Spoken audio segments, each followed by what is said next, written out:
बिस्मिल्लाहिर्रहमानिर्रहीम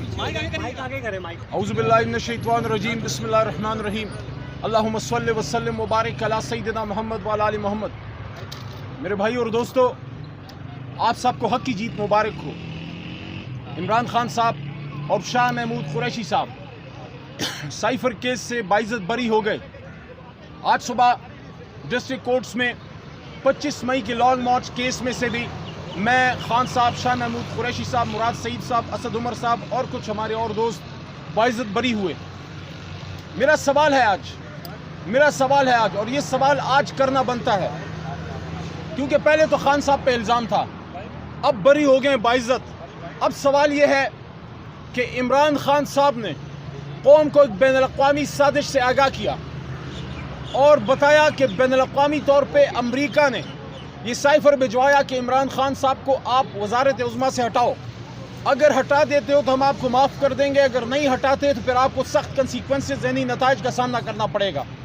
ये काम इमरान खान साहब के नॉलेज में जब आया और शाह महमूद कुरैशी साहब उनके नॉलेज में लेके आए, तो एक रास्ता वो था जो हमेशा उन लोगों का था, जो ऐसे रहते हैं, ताकतों के सामने ऐसे हाथ बांध के खड़े रहते हैं, और एक रास्ता वो था जो हक का रास्ता है। इमरान खान साहब ने गैरत का रास्ता अपनाया, और ये वो रास्ता है जिसके बारे में अलामा ने फरमाया था कि गैरत है बड़ी चीज़, जहाने तगदो में पहनाती है दरवेश को ताजे सरे दारा। कौम को बताया, कौम साथ खड़ी हुई, और आज आप देखिए इमरान खान अंदर हैं, पार्टी को एक तरह से आप समझे बैन ही है, उससे जनाब निशान छीन लिया गया, लोगों को उठाया गया, चार दीवारी का तक़द्दुस पामाल किया गया। इमरान खान साहब को गोलियां जो वो मारी गई, उन पे हमला करने वाले जो है वो बाहर निकल गए, उनकी ज़मानतें हो गई। खान साहब जेल में 300 दिन से ज़्यादा हो गए, निशान तक छीन लिया गया, किसी को चारपाई, किसी को पत्नी क्या हथौड़ा, किसी को क्या। कौम ने निकल के पूछ के जो है वो वोट डाला, और 8 फरवरी को कौम ने अपना फैसला सुना दिया। कौम ने जो फैसला सुनाया उसकी तौसीक आज हाई कोर्ट से हो गई कि इमरान खान बाइज्जत बरी हो गए।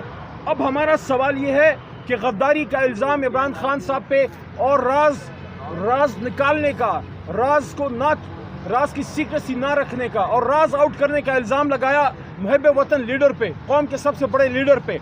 अब जब वो बाइज्जत बरी हो गया है, क्या हम ये सवाल करने का हक रखते हैं कि एक मोहतरम सरकारी अफसर ने, जनाब DG ISPR साहब ने कुछ दिन पहले ये बात की थी कि माफ़ी मांगनी पड़ेगी, मैं उससे बाइज्जत बरी हो चुका हूँ, तो मुझसे माफ़ी कौन मांगेगा। लेकिन आज जब ये दो साहिबान, एक पाकिस्तान के साबिक वज़ीर आज़म और एक पाकिस्तान के 2 बार के साबिक वज़ीर ख़ारजा, पाकिस्तान की एक अहम तरीन अदालत से बाइज्जत बरी हुए हैं, गद्दारी का इल्ज़ाम ख़त्म हो गया है, उन पे राज आउट करने का इल्ज़ाम ख़त्म हो गया है, साइफर केस से बरी हो गए हैं, साइफर केस हवा में उड़ गया है। अब आप हमें बताइए, इमरान खान और शाह महमूद कुरैशी से कौन माफ़ी मांगेगा।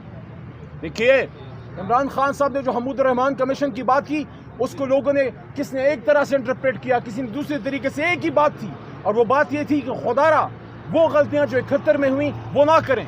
हम किसी इदारे के खिलाफ नहीं, लेकिन हमारा मैसेज ये था, सियासी एंगल से इमरान खान साहब ने बात की, और वो ये है कि जब अवाम वोट डालें उस मैंडेट को इज्जत दें, उस मैंडेट का ख्याल रखें।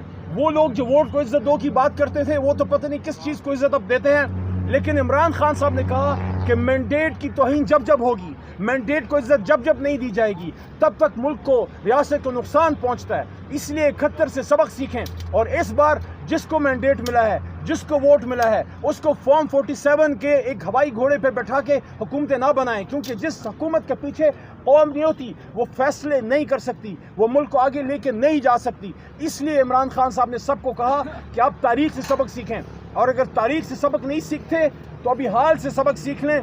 मैं दोबारा ये कहना चाहता हूँ कि इमरान खान साहब ने साइफर में पाकिस्तान के एक नडर और गैरतमंद वज़ीर आज़म और कौमी लीडर होने का सबूत दिया। बड़ी अहम बात मैं अब करने एक और जा रहा हूँ, वो ये है, हमेशा इस मुल्क में ये डिबेट की जाती है कि नेशनल इंटरेस्ट क्या है, नेशनल इंटरेस्ट कौन डिसाइड करता है। देखिए, नेशनल इंटरेस्ट के अमीन, पाकिस्तान के 25 करोड़ के मुल्क के अमीन, पाकिस्तान का वज़ीर आज़म और उसकी काबीना होती है, और ओथ हल्फ जब वज़ीर आज़म पाकिस्तान लेता है, उसके हल्फ के 8वें पैरे में, मैं आपको पैरा बाय पैरा आपको बता सकता हूँ कि किस पैरे में क्या चीज़ है। 8वें पैरे में वो है कि मुल्क का वज़ीर आज़म ड्यू डिलिजेंस यूज़ करेगा, वो डिसाइड करेगा कि नेशनल इंटरेस्ट क्या है, کیا کوئی بات بتانی ہے یا نہیں بتانی؟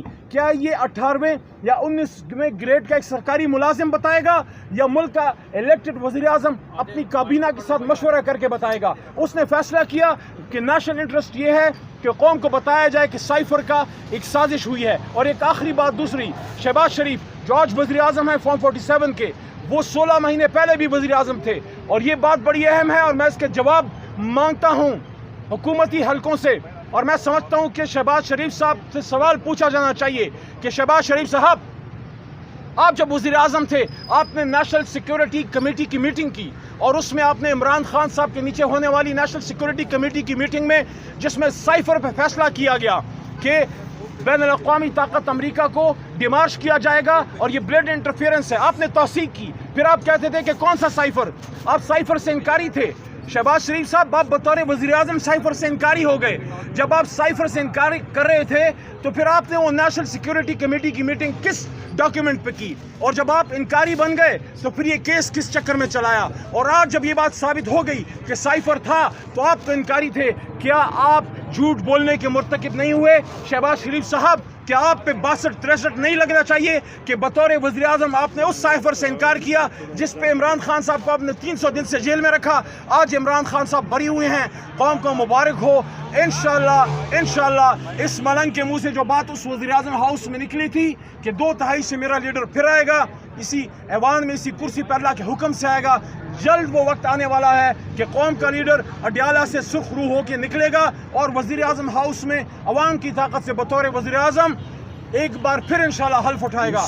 پاکستان زندہ باد، عمران خان صاحب اور ساتھ میں شاہ محمود قریشی اور تمام حق پرست پائندہ باد۔ زندہ باد۔